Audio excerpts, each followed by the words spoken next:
ನಮಗೆ ಈ ಸಂದರ್ಭ ಯಾಕೆ ಹೇಳ್ತೀನಿ ಅಂದರೆ 2015ರಲ್ಲಿ ನಮ್ಮ ಸ್ಕೂಲ್ ಪೇಮೆಂಟ್ ಹೆಲ್ಡಪ್ ಆಗಿತ್ತು. 5 ತಿಂಗಳ ಟೋಟಲ್ ಸ್ಟಾಪದ ಪೇಮೆಂಟ್ ಹೆಲ್ಡಪ್ ಆಗಿತ್ತು. ಯಾವ ಕಾರಣಕ್ಕಂದ್ರೆ ನಾನೇನು ಹೆಡ್ ಮಾಸ್ಟರ್ನ ಹೆಸರು ಹೇಳಿದೆ, ಅವ ಒಬ್ಬ ಬೋಗಸ್ ಸರ್ಟಿಫಿಕೇಟ್ ಕೊಟ್ಟಿದ್ದ. ಅವನ ಮೇಲೆ ಆ್ಯಕ್ಷನ್ ಯಾಕೆ ತೊಗೊಂಡಿಲ್ಲ ಅಂಥೇಳಿ ಆಫೀಸಿನವರು ಟೋಟಲ್ ನಮ್ಮ ಸ್ಕೂಲ್ದೇ ಪೇಮೆಂಟ್ ಹೆಲ್ಡಪ್ ಮಾಡಿದರು. 5 ತಿಂಗಳು ಹೆಲ್ಡಪ್ ಪೇಮೆಂಟ್ ತಡೆ ಹಿಡಿದಿದ್ರು. 5 ತಿಂಗಳು ಏಪ್ರಿಲ್ 2014ರಿಂದ ಆಗಸ್ಟ್ 2014ರವರೆಗೆ 5 ತಿಂಗಳ ಪಗಾರ ಹಿಡಿದ್ರು, ವೇತನ ಹಿಡಿದ್ರು. ಯಾರ ಹತ್ರ ಒಂದು ಪೈಸಾ ಕೇಳಲಿಲ್ಲ. ಗೋಕಾಕದಲ್ಲಿ ನಾನಿದ್ದೆ. ನನ್ನ ಮನೆ ಎದುರಿಗೆ ನಮ್ಮ ತಂಗಿ ಮನೆ, ಸ್ವಂತ ತಂಗಿ ಗಂಡ, ಅವ್ರ ಮುಂದೂ ಹೇಳಲಿಲ್ಲ ನಾನು ಪೇಮೆಂಟ್ ಸ್ಟಾಪ್ ಮಾಡಿದ್ದಾರೆ, ನನಗೆ ಸ್ವಲ್ಪ ದುಡ್ಡು ಕೊಡಿ ಅಂತ. ನಮ್ಮ ತಾಯಿ ನಮ್ಮ ತಂಗಿ ಮುಂದೆ ಹೇಳಿದಾಳೆ, ನಿಮ್ಮ ಅಣ್ಣಂದು ಪೇಮೆಂಟ್ ಹೆಲ್ಡಪ್ ಆಗಿದೆ ಸ್ಕೂಲ್ದು ಅಂತ. ಅವಾಗ ನಮ್ಮ ಮಾಮ ಅವ್ರು ಅಂದರು, ನಾನು ಸ್ವಲ್ಪ ಕೇಳಿದ್ರೆ ನಾನು ದುಡ್ಡು ಕೊಡ್ತಿದ್ದೇನೆ. ಯಾವುದೋ ಬ್ಯಾಂಕಿನಲ್ಲಿ ಒಂದು ಡಿಪಾಸಿಟ್ ಇತ್ತು, ಅದ್ರ ಮೇಲೆ ಲೋನ್ ತೊಗೊಂಡೆ. ಆಗಲಿ ಒಂದು ಸ್ವಲ್ಪ ಬಡ್ಡಿ ಆಗಲಿ, ನಾಳೆ ಬಡ್ಡಿ ತುಂಬೋದು, ಯಾರೂ ಕೇಳಿಲ್ಲ. ಒಂದು ಬಡ್ಡಿ ತೊಗೊಂಡೆ, ಒಂದು 40,000 ರೂಪಾಯಿ ಲೋನ್ ತೊಗೊಂಡೆ. ಆಮೇಲೆ 4 ತಿಂಗಳಾದ ನಂತರ ಪೇಮೆಂಟ್ ಪ್ರಾರಂಭ ಆಯಿತು. ಒಂದು 1200 ರೂಪಾಯಿ ಬಡ್ಡಿ ಆಗಿತ್ತು, ಬಡ್ಡಿ ತುಂಬಿದೆ. ಬಟ್ ಯಾರ ಹತ್ರನೂ 10 ರೂಪಾಯಿ ಕೈ ಚಾಚಿಲ್ಲ. ಕಸ್ತೂರಿ ನಿವಾಸದ ಹಾಗೆ ನಾನು ಇವತ್ತಿಗೂ ನಾನು 100ಕ್ಕೆ 100 ಅಣ್ಣವ್ರ ಗತೆ ಮಾಡಲಿಕ್ಕಾಗಲ್ಲ. ಸುಮ್ಮನೆ ನಾವು ಹೇಳಬಾರ್ದು. ಎಷ್ಟು ಸಾಧ್ಯ ಆಗ್ತದೆ, 70% ಆಗಲಿ 80% ಆಗಲಿ, ನಮಗೆ ಅಣ್ಣವ್ರಿಗೆ ಎಷ್ಟು ಸಾಧ್ಯ ಆಗ್ತದೆ ಅಷ್ಟು ನಾವು ಮಾಡಬೇಕು. ಹಿಂಗೆ ಮಾಡೋಂಗಿಲ್ಲ, ಕೈ ಹಿಂಗೆ ಮಾಡ್ತೀವಿ. ಇದು ಒಂದು ನಾನು ಕಲ್ತದ್ದು. ಒಂದೇದ್ದು ಇದು ಒಂದು, ಯಾರ ಕಡೆ ಕೇಳಬಾರ್ದು. ನಾವು ಬಡತನದಲ್ಲಿ ಉಪವಾಸಿರು, ನಾವು ಹಾಸಿಗೆದಷ್ಟು ಕಾಲು ಚಾಚೋನು. ಯಾರೋ ಕಾರ್ ತೊಗೊಂಡ್ರು, ನಾನು ಸಾಲ ಮಾಡಿ ಕಾರ್ ತೊಗೋಬೇಕು. ಯಾರೋ ದೊಡ್ಡ ಬಿಲ್ಡಿಂಗ್ ಕಟ್ಸಿದ್ರು, ನಾನು ಸಾಲ ಮಾಡಿ ಬಿಲ್ಡಿಂಗ್ ಕಟ್ಸ್ಬೇಕು. ಸ್ವಂತ ದುಡಿಮೆಯಿಂದ ಕಾರ್ ತೊಗೋಬೇಕು, ಸ್ವಂತ ದುಡಿಮೆ ಇದ್ದರೆ ಬಿಲ್ಡಿಂಗ್ ಕಟ್ಟಬೇಕು. ಯಾರ ಹತ್ರನೂ ಸಾಲ ಮಾಡಬಾರ್ದು. ಯಾವುದೂ ಬ್ಯಾಂಕಿನಲ್ಲಿ ಸಾಲ ಇಲ್ಲ. ನಿಮಗೆ ಇವತ್ತು ಈ ವಾಹಿನಿಯ ಮೂಲಕ, ನಿಮ್ಮ PR ವಾಹಿನಿಯ ಮೂಲಕ ಹೇಳ್ತಾ ಇದ್ದೀನಿ, ಜೀವನದಲ್ಲಿ ನಾನು ಆರಾಮಾಗಿದ್ದೀನಿ. 10 ರೂಪಾಯಿ ಇವತ್ತು ನಂದು, 10 ರೂಪಾಯಿ ಯಾರ ಹತ್ರನೂ ಸಾಲಿಲ್ಲ. ನನಗೆ ಎಷ್ಟೋ ಬ್ಯಾಂಕಿನವ್ರು ಫೋನ್ ಮಾಡ್ತಾರೆ, ಸಾಲ ಬೇಕೇನ್ರಿ ಅಂಥೇಳಿ, ವೈಯಕ್ತಿಕ ಪರ್ಸ್ನಲ್ ಲೋನ್ ಬೇಕೇನಂತೇಳಿ.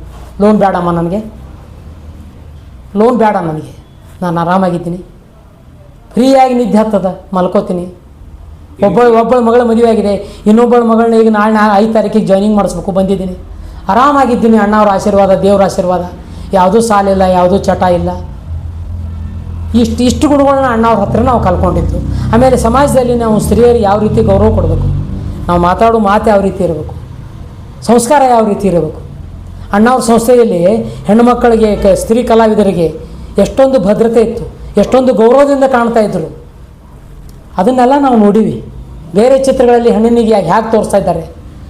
ಚಲಿಸುವ ಮರಗಳು ಚಿತ್ರದಲ್ಲಿ ಒಂದು ಸನ್ನಿವೇಶ ಬರುತ್ತೆ, ಅಂಬಿಕಾ ಹಾಳಾಗಬೇಕು. ಯಾಕೆಂದರೆ ಅಣ್ಣ ಅವರು ಅಂಬಿಕಾಯಿಂದ ದೂರ ಆಗಬೇಕಾಗುತ್ತೆ. ಆ ಚಿತ್ರಕ್ಕೆ ಒಂದು ಕತೆ. ಆ ಹಾಳಾಗ್ಬೇಕಾದ್ರೆ ಅಂಬಿಕಾನ ಒಂದು 5 ನಿಮಿಷ ಓಡಾಡಿಸೋದು, ಚಿತ್ರಹಿಂಸೆ ಮಾಡೋದು, ಜನರಿಗೆ ಒಂಥರ ಇದನ್ನು ಮಾಡಿ ಚಿತ್ರಹಿಂಸೆ ಮಾಡಿ ಆಕಿನ ರೇಪ್ ಮಾಡೋ ಸೀನ್ ತೋರಿಸಿಲ್ಲ. ಅವನು ಹೀರೋ ವಿಲನ್ನು ಎತ್ಕೊಂಡು ಹೋಗ್ತಾನೆ. ಕೇವಲ ಒಂದು ಹೆಣ್ಣಿನ ಕೂಗು ಅಷ್ಟೇ, ಅವಳು ಹಾಳಾದ್ಲು. ಅದರಿಂದ ಅಣ್ಣವ್ರನ್ನ ಅವಳು ದೂರ ಆಗ್ತಾಳೆ. ಅದನ್ನು ನೋಡಿ ಅವ್ರು ವಿಜೃಂಭಕರಿಸಿಲ್ಲ. ಅದನ್ನು ರೇಪನ್ನು ಕೆಲವೊಂದು ಚಿತ್ರದಲ್ಲಿ ವಿಜೃಂಭಕರಿಸ್ತಾರೆ. ಉತ್ತೇಜನ ಮಾಡೋದು, ಹೆಣ್ಮಕ್ಕಳನ್ನ ಗಣಿಸು ಚಿತ್ರ ನೋಡ್ಲಿಕ್ಕೆ ಬೇಸರ ಆಗೋಂಗೆ ಮಾಡೋದು, ಅಂಥ ಚಿತ್ರಗಳನ್ನ ಅಣ್ಣವ್ರು ತೆಗೆದಿಲ್ಲ. ಅದಕ್ಕೆ ಅವರು 708 ಚಿತ್ರಗಳಿಗೂ A ಸರ್ಟಿಫಿಕೇಟು, ಯೂನಿವರ್ಸ್ ಸರ್ಟಿಫಿಕೇಟ್ ಬಂದು ಅವು ಬಂದಿಲ್ಲ. ಅಣ್ಣವ್ರ ಚಿತ್ರ ಅಂದರೆ ಚಿಕ್ಕ ಮಕ್ಕಳಿಂದ ಹಿಡ್ಕೊಂಡು ವಯಸ್ಸಾದವರು, ಅಣ್ಣ ತಂಗಿ, ಅಕ್ಕ ತಂಗಿನ, ವಯಸ್ಸಾದ ತಂದೆ ತಾಯಿನ ಎಲ್ಲರನ್ನೂ ಕರ್ಕೊಂಡು ಹೋಗುವಂಥ ಚಿತ್ರ ಇದ್ದು. ಇವಾಗ ಹಾಗಲ್ಲ. ನಾವು ನೋಡಿ ಬರ್ತೀವಿ, ಎಲ್ಲರನ್ನೂ ಕರ್ಕೊಂಡು ಹೋಗುವಂಥ ಧೈರ್ಯ ಇಲ್ಲಿ ಇವತ್ತು ಥಿಯೇಟ್ರಿಗೆ ಹೋಗ್ಬೇಕಾರೆ. ಮುಖ ಮುಚ್ಕೊಂಡು ಹೊರಗಡೆ ಬರುವಂಥ ಚಿತ್ರಗಳು ಬರ್ತಾವೆ. ಆದ್ದರಿಂದ ನಾನು 10ರಿಂದ 15 ವರ್ಷ ಮೇಲಾಯಿತು ಯಾವ ಥಿಯೇಟ್ರಿಗೆ ಹೋಗಿಲ್ಲ. ಈಗಿನ ಪೀಳಿಗೆ ಯಾವ ಚಿತ್ರಗಳನ್ನು ನೋಡಿಲ್ಲ. ಅಣ್ಣವ್ರ ಚಿತ್ರಗಳನ್ನ ನೋಡ್ತೀನಿ, ಹಳೆ ಚಿತ್ರಗಳನ್ನು ಅವನೇ ನೋಡ್ತೀನಿ.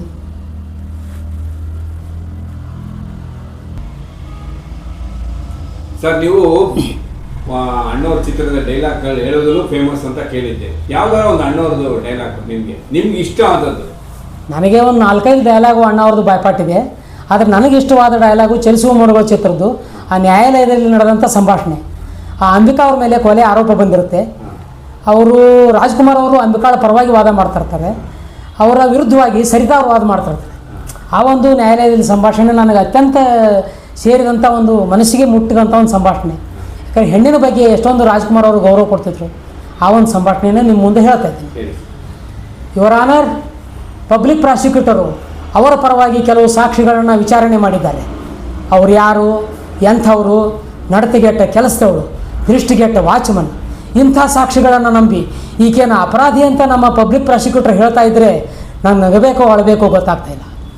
ಅಪವಾದ ಹೊತ್ತು ನಿಂತಿರೋ ಈಕೆನ ಕೈ ಹಿಡಿದು ಗಂಡನೇ ತಪ್ಪು ದಾರಿಗೆ ಎಳೆದ ಅಂತ ಆಕೆ ತಂದೆನೇ ಹೇಳಿದ್ದಾರೆ. ಕೊಲೆ ಮಾಡಿರೋ ವಿಷಯ ಕೇವಲ ನಾಲಿಗೆ ಹೇಳ್ತಾ ಇದೆ ಹೊರತು ಪ್ರತ್ಯಕ್ಷ ನೋಡಿದ ಸಾಕ್ಷಿ ಒಬ್ಬ ಇದ್ದಾನ. ನಾನು ಹೇಳ್ತಾ ಇದ್ದೀನಿ, ನಿಜವಾದ ಕೊಲೆಗಾರನ ಕಾನೂನು ಮುಷ್ಟಿಗೆ ಕೊಡೋಕ್ಕೆ ಇಷ್ಟ ಇಲ್ಲದೆ ಈಕೆ ಈ ಥರ ಹೇಳ್ತಾ ಇದ್ದಾಳೆ. ಅವಾಗ ಸರಿತಾ ಹೇಳ್ತಾಳೆ. ಈ ಥರ ಊಹೆಗಳಿಗೆ ಕಾನೂನಿನಲ್ಲಿ ಅವಕಾಶವಿಲ್ಲ. ಮುಖ್ಯವಾಗಿ ಕಾನೂನು ಕಾಯ್ದೆ ಇರುವುದು ರಕ್ಷಣೆಗಾಗಿಯೇ ಹೊರತು ಶಿಕ್ಷಿಸೋದಕ್ಕಲ್ಲ. ಸತ್ಯ ಹೇಳಬೇಕು ಅಂದರೆ ನಮ್ಮ ಸಮಾಜದಲ್ಲಿ ಇವತ್ತಿಗೂ ಸರಿಯಾಗಿ ಹೆಣ್ಣಿಗೆ ಸ್ಥಾನ ಸಿಕ್ಕಿಲ್ಲ. ಎಷ್ಟೋ ಜನ ಹೆಂಡ್ತಿನ ಕೇವಲ ತಮ್ಮ ಭೋಗದ ವಸ್ತು ಅಂತ ತಿಳ್ಕೊಂಡಿದ್ದಾರೆ. ಕೆಲವರು ಗುಲಾಮರು ಅಂತ ತಿಳ್ಕೊಂಡಿದ್ದಾರೆ. ಇನ್ನು ಕೆಲವರು ಕಾಡು ಮೃಗಗಳ ಹಾಗೆ ಕಾಣ್ತಾರೆ. ಶಕ್ತಿ ದೇವತೆ ಹೆಣ್ಣು, ಧನದೇವತೆ ಹೆಣ್ಣು, ವಿದ್ಯಾದೇವತೆ ಹೆಣ್ಣು, ಜನ್ಮದಾತೆ ಹೆಣ್ಣು. ನಮ್ಮ ನಾಡಿನಲ್ಲಿ ಹೆಣ್ಣಿಗೆ ವಿಶಿಷ್ಟವಾದ ಸ್ಥಾನ ಇದೆ ಅಂತ ಭಾಷಣ ಬಿಗಿತಾ ಇರೋ ಈ ಕಾಲದಲ್ಲಿ ವರದಕ್ಷಿಣೆ ಕೊಡೋಕ್ಕಾಗದೆ ಮದುವೆ ಆಗಿದ್ದರು ಹೆಣ್ಮಕ್ಳು ಲಕ್ಷ. ಅತ್ತೆ ಮಾವಂದ್ರ ದಬ್ಬಾಳಿಕೆ ತಾಳಾರದೆ ಆತ್ಮಹತ್ಯೆ ಮಾಡ್ಕೊಂಡಿರೋರು 1000. ಹಾಳು ಹೊಟ್ಟೆಪಾಡಿಗೋಸ್ಕರ ವಿಭಿಚಾರಕ್ಕೆ ಸಿಕ್ಕಿ ನರಳ್ತಾ ಇರೋರು ಎಷ್ಟು ಜನ. ಈಕೆ ಕತೆ ಇಷ್ಟವಿಲ್ಲದ ಬಲವಂತದ ಮದುವೆಯಿಂದಾದ ದುರಂತಕ್ಕೆ ಒಂದು ಉದಾಹರಣೆ. ಬೆಳೆದ ಯೌವನಕ್ಕೆ ಬಂದಾಗ ಆಕೆ ಮನಸ್ಸಿನಲ್ಲಿ ಅದೆಷ್ಟು ಆಸೆ ಆಕಾಂಕ್ಷೆಗಳಿತ್ತು. ಯಾವ ರೀತಿ ಭವ್ಯವಾಗಿ ಬದುಕಬೇಕಂತ ಕನಸು ಕಾಣ್ತಾ ಇದ್ಲು ಯಾರಿಗೂ ಗೊತ್ತು. ಪಾಪ ಆಕೆ ದುರಾದೃಷ್ಟ ಬಾಳು ಈ ರೀತಿ ಬೆಂಗಾಡಾಗಿ ಹೋಯಿತು. ಯಾವ ಹಿನ್ನೆಲೆಯಲ್ಲಿ ಈಕೆ ತಾನು ಅಪರಾಧಿ ಅಂತ ಒಪ್ಕೋತಾ ಇದ್ದಾಳೋ ಅನ್ನೋದನ್ನು ತಾವು ಯೋಚಿಸಬೇಕು. ಕೊಲೆ ಮಾಡೋದಾಗಲಿ ಆತ್ಮಹತ್ಯೆ ಮಾಡ್ಕೊಳ್ಳೋದಾಗಲಿ ಅದಷ್ಟು ಸುಲಭ ಅಲ್ಲ. ಕೈ ಹಿಡಿದ ಗಂಡನ್ನು ತನ್ನ ಕೈಯಾರೆ ಕೊಲೆ ಮಾಡಬೇಕಾದ್ರೆ ಅವಳ ಮದಷ್ಟು ಅದೆಷ್ಟು ರೋಷಿರಬೇಕು, ಹೃದಯ ಅಷ್ಟು ಕಠಿಣವಾಗಿರಬೇಕು, ಸಂದರ್ಭ ಎಂಥ ಅನ್ಯಾಯ ಮಾಡಿರಬೇಕು ಅನ್ನೋದನ್ನು ತಾವು ತಿಳ್ಕೊಂಡು ಈಕೆನ ಕ್ಷಮಿಸಬೇಕಾದ್ದೇ ಸರಿ ಅಂತ ಹೇಳಿ ನಾನು ವಾದನ ಮುಗಿಸ್ತೀನಿ. ಅದ್ಭುತ ಸರ್. ಸರ್, ಇಷ್ಟೊತ್ತವರೆಗೂ ನನ್ನ ಚಾನಲಲ್ಲಿ ನಿಮ್ಮ ಒಂದು ಅದ್ಭುತ ಅನುಭವಗಳನ್ನ ಹಂಚ್ಕೊಂಡಿದ್ದೀರ. ನಿಮ್ಮ ಈ ಅಭಿಮಾನಕ್ಕೆ ನಾನು ಏನು ಹೇಳಿದ್ರು ಸಾಲಲ್ಲ. ನಾವೇ ಒಂಥರ ಈಗ ಇದಾಗ್ಬಿಟ್ಟಿದ್ದೀನಿ. ನಿಮ್ಮ ಅಣ್ಣವ್ರ ಭೇಟಿಗಳನ್ನೆಲ್ಲ ಸಂದರ್ಭ ಕೇಳಿಬಿಟ್ಟು ನನಗೆ ಒಂಥರ ಇದಾಗ್ತಾ ಇದೆ. ಈಗ ಕೊನೆ ಅಂತ ನನ್ನ ಚಾನಲಲ್ಲೂ ಇಷ್ಟೊತ್ತವರೆಗೂ ನೀವು ಬಂದು ಮಾತಾಡಿದ್ದಕ್ಕೆ ನಿಮಗೆ ತುಂಬ ಹೃದಯದ ಧನ್ಯವಾದಗಳು ಸರ್. ನಿಮ್ಮ PR ಚಾನಲಿನವರಿಗೂ ನಿಮಗೂ ಎಲ್ಲರಿಗೂ ನಾನು ತುಂಬ ಧನ್ಯವಾದಗಳು. ನಾನು ಮೊದಲನೇ ಸಲ ನನಗೆ 2019 ಅಂತ ಕಾಣಿಸುತ್ತೆ ಬಹುತೇಕ. ನಾನು ನನ್ನ ಫೇಸ್ಬುಕ್ದಲ್ಲಿ ನೀವು ಎಲ್ಲ ಕಮೆಂಟ್ಸ್ ಹಾಕೋದು, ನೀವು ನನ್ನ ಫೋಟೋ ನೋಡಿ ಕಮೆಂಟ್ಸ್ ಹಾಕೋದು ಮಾಡ್ತಿದ್ರಿ. ನಾನು ಮೊದಲನೇ ಸಲ ಬೆಂಗಳೂರಿಗೆ ಬಂದಾಗ ನಾನು ನಿಮಗೆ ಹೇಳಿದೆ ಮೆಜೆಸ್ಟಿಕ್ದಲ್ಲಿ ಈ ಥರ ಒಂದ್ಸಲ ಕೂತಿದ್ದೀನಿ ನಾನು ಅಂತೇಳಿ. ನೀವು ನಾನು ಭೇಟಿ ಆಗ್ಲಿಕ್ಕೆ ಬಂದು ಅವಾಗ ನಿಮಗೆ ಈ ಚಾನಲ್ ಅದು ಇದ್ದಿದ್ದಿಲ್ಲ. ನಾನು ಭೇಟಿ ಆದರೆ ನನ್ನ ಫೋಟೋಗಳನ್ನು ನಿಮ್ಮ ಮುಖಪುಸ್ತಕದ ವತಿಯಿಂದ ಎಲ್ಲ ಜನರಿಗೆ ಹಾಕಿದ್ರಿ. ಸಾಕಷ್ಟು 1000ಗಟ್ಟಲೆ ಅದಕ್ಕೆ ಕಮೆಂಟ್ಸ್ಗಳು ಬಂದು ನಾನು ಪರಿಚಯ ಮಾಡಿಸ್ಕೊಟ್ರಿ. ನಿಮ್ಮ ಅಕೌಂಟದಲ್ಲಿ ನಿಮ್ಮ ಮುಖಪುಸ್ತಕದಲ್ಲಿ ಹಾಕಿ ನನ್ನ ಜನಗಳಿಗೆ ಪರಿಚಯ ಮಾಡಿಸ್ಕೊಟ್ರಿ. ಇವರು ಒಬ್ಬ ರಾಜ್ಕುಮಾರ್ ಅಭಿಮಾನಿ ಅಂತ ಪರಿಚಯ ಮಾಡಿಸ್ಕೊಟ್ರಿ. ಆವಾಗಲಿಂದ ನಮ್ಮದು ನಿಮ್ಮದು ಒಂದು ಗೆಳೆತನ ಮುಂದುವರೆದದ. ಬೆಂಗಳೂರಿಗೆ ಬಂದಾಗ ನಾನು ನಿಮ್ಮನ್ನು ಬಂದು ಭೇಟಿ ಹಾಕಿ ಹೋಗ್ತಿದ್ದೆ. ಆಮೇಲೆ ಈಗ ಮೊನ್ನೆ ಹೇಳಿದ್ರಿ ನೀವು ಬೆಂಗಳೂರಿಗೆ ಬಂದಾಗ ಬನ್ನಿ ಒಂದು ಸಲ ನಿಮ್ಮ ಸಂದರ್ಶನ ಮಾಡಬೇಕು ಸುದೀರ್ಘವಾಗಿ ಅಂಥೇಳಿ. ನಂದಿದು 4ನೇ ಸಂದರ್ಶನ, ಯೂಟ್ಯೂಬ್ ಸಂದರ್ಶನ ಮಾಡೋದು 4ನೇದು. ಮೊದಲನೇದು ನಮ್ಮ ಗೋಕಾಕ್ ಹತ್ತಿರ ಒಂದು ಘಟಪ್ರಭದಲ್ಲಿ ಒಬ್ಬರು News 1 ಅಂಥೇಳಿ ಮಾಡಿದರು.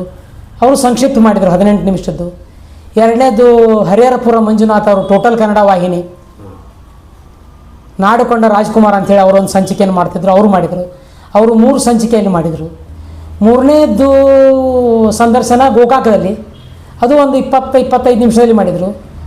ಈ 4 ಸಂದರ್ಶನಗಳಲ್ಲಿ ನೋಡಿದರೆ ನನ್ನ ಬಹಳ ಅಣ್ಣ ಅವರ ಅಭಿಮಾನದ ಬಗ್ಗೆ ಹಿಡಿಯಾಗಿ ಅವರು ಒಂದು ಮುತ್ತಿನ ಕಥೆ ಅಂಥೇಳಿ ಒಂದು ಮುತ್ತನ್ನು ಹೇಗೆ ಅಗದಿ ಸಮುದ್ರದ ಆಳಕ್ಕೆ ಹೋಗಿ ಅವ್ರು ಹೇಗೆ ತರ್ತಾರೋ ಹಾಗೆ ಈ 3 ಸಂದರ್ಶನಕ್ಕಿಂತ ನಿಮ್ಮ ಸಂದರ್ಶನ ವಿಭಿನ್ನವಾಗಿತ್ತು, ಸುದೀರ್ಘವಾಗಿತ್ತು.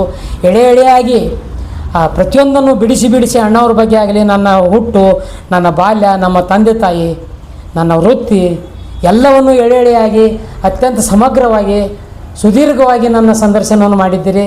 ನಿಮ್ಮ ಚಾನಲ್ ಇನ್ನೂ ಹೆಚ್ಚಿನ ರೀತಿಯಿಂದ ಬೆಳೀಲಿ, ಇನ್ನೂ ಸಾಕಷ್ಟು ಜನರು ಇದಕ್ಕೆ ಸಬ್ಸ್ಕ್ರೈಬ್ ಆಗಲಿ, ಲಕ್ಷಾಂತರ ಜನರನ್ನು ಮುಟ್ಟಲಿ, ಇನ್ನೂ ಜನಪ್ರಿಯ ಆಗಲಿ ಅಂಥೇಳಿ ನನ್ನ ಕಡೆಯಿಂದ ನಿಮಗೆ ಹಾಗೂ ನಿಮ್ಮ ಚಾನಲ್ದವ್ರಿಗೆ ಧನ್ಯವಾದಗಳನ್ನು ಅರ್ಪಿಸ್ತೀನಿ. ಧನ್ಯವಾದಗಳು.